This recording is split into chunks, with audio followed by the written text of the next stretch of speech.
Once one trouble spot becomes too big to ignore, there's some politician trying to distract us by pointing to another direction.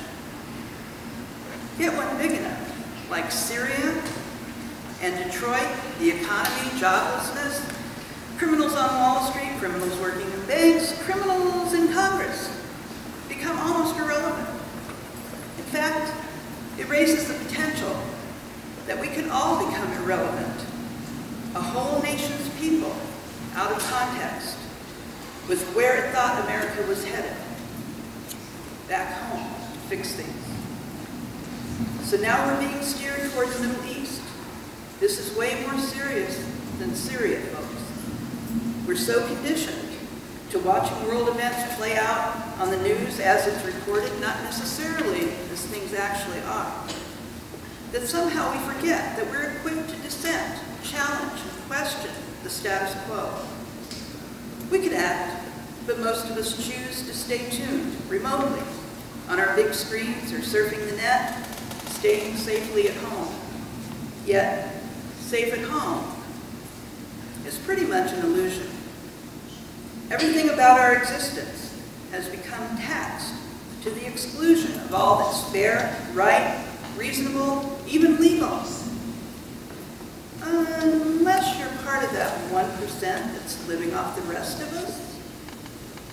Let's face the nation as we've allowed it to become. Our world has shrunk.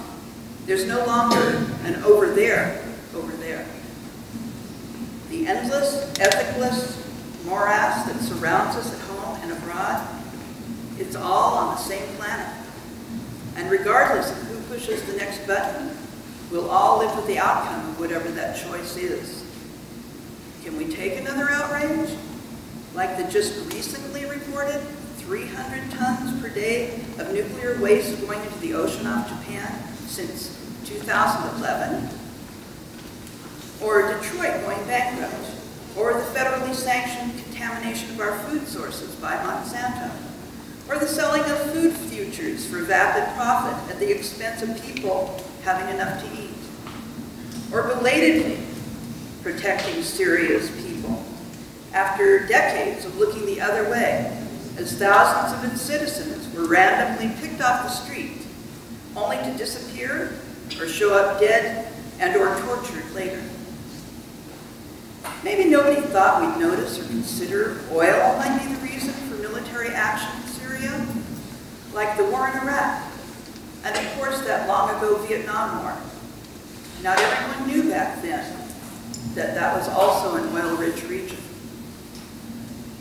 We the people would like to believe America still stands for what's good and humanitarian, but we can't even get our two political parties to act on those principles at home, much less on foreign shores. And forget about what's right if there's a buck to be made. Who cares who gets hurt, right? This is what's become of the American way, in fact, the global American way. As any politician, policymaker, or marketer can tell you, distraction works. And it's no secret how easily we Americans have in the past fallen for a look over their point. This is one time when getting distracted is not an option, here or anywhere else on the planet. We're already too far out of context